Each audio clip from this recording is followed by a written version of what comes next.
बिस्मिल्लाहिर्रहमानिर्रहीम।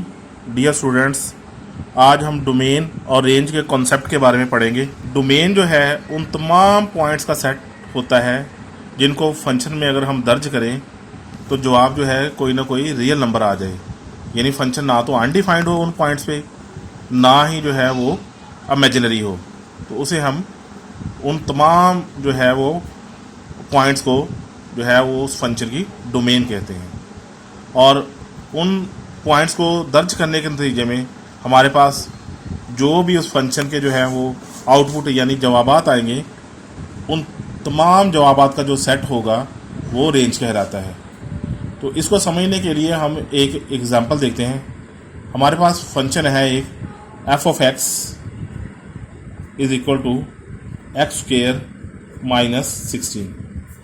इस फंक्शन की हमने डोमेन और रेंज मालूम करनी है।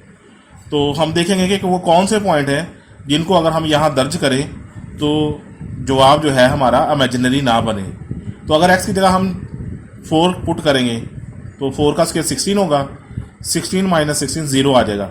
लेकिन अगर 3 पुट करेंगे तो 3 का स्क्वायर 9 होता है, 9 माइनस 16 माइनस जो है वो 7 आ जाएगा, जो कि इमेजिनरी नंबर होगा।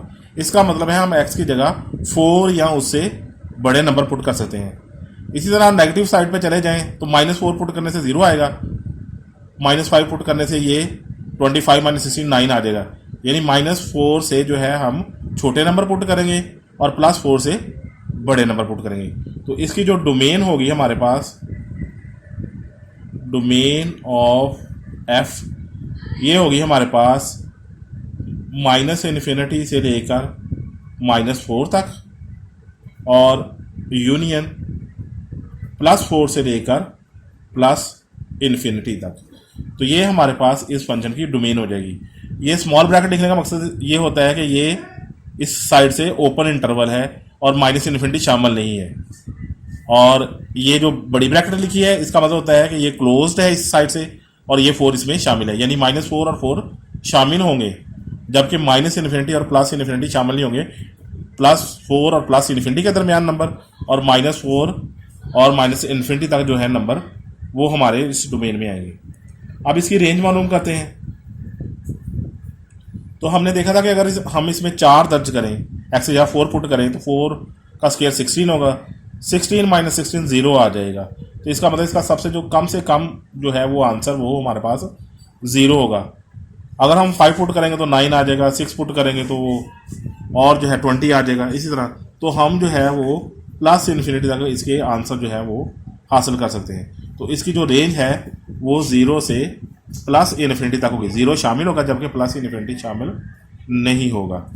तो उम्मीद है आपको ये समझ आ गया होगा। इसको एक दफ़ा फिर देख लें कि जब हमने डोमेन मालूम करनी है तो वो पॉइंट्स लेने हैं जिनको हम फंक्शन में दर्ज करें तो जवाब हमारा जो है वो इमेजिनरी ना बने।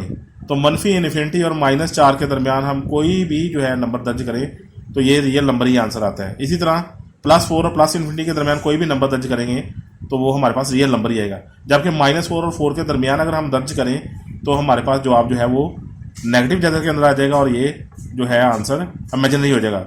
इसलिए उसको हम -4 और +4 के दरमियान जो है वो शामिल नहीं करेंगे।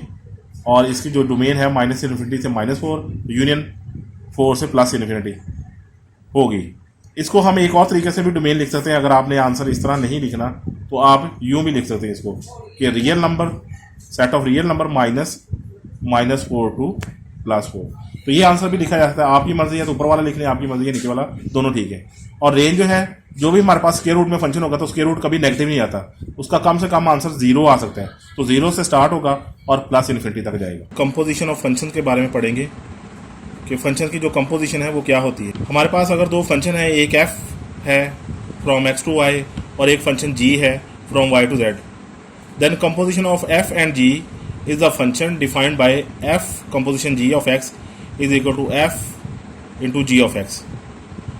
तो अगर हमारे पास 2 फंक्शन f और g हैं तो उनकी कंपोजिशन भी एक फंक्शन होगी और वो हम इस तरह डिफाइन करते हैं कि जो बाद वाला फंक्शन है वो पहले वाले फंक्शन के इंडिपेंडेंट वेरिएबल की जगह आ जाता है। यानी f ऑफ x में x इंडिपेंडेंट वेरिएबल है तो g ऑफ x, ये जो बाद में g वाला फंक्शन है, ये उसके x की जगह g ऑफ x आ जाएगा। तो इस तरह हमने कंपोजिशन को डिफाइन किया है। अब इसकी एक एग्जांपल देखते हैं। हमारे पास है f of x is equal to 1/x+2 और जी ऑफ एक्स है -x² + 5। हमने मालूम करना है जी कंपोजिशन एफ।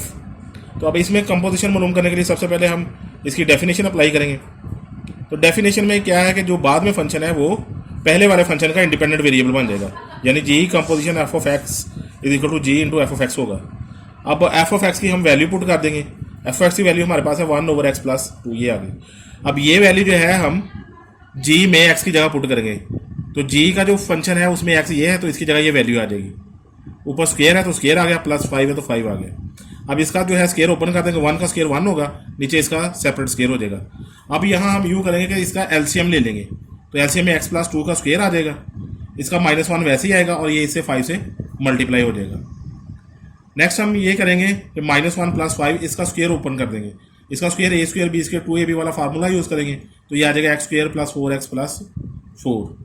अब 5 को अंदर मल्टीप्लाई कर दें तो -1 + 5x² + 20x + 20 आ जाएगा। तो पहले 5x² लिखा, फिर 20x लिखा, 20 में से हम 1 को माइनस कर देंगे तो ये 19 आ जाएगा और बटे में हमारा x+2 होल स्क्वायर वैसे ही आ जाएगा। तो ये हमारे पास जी कंपोजिशन एफ का जो है वो आंसर है।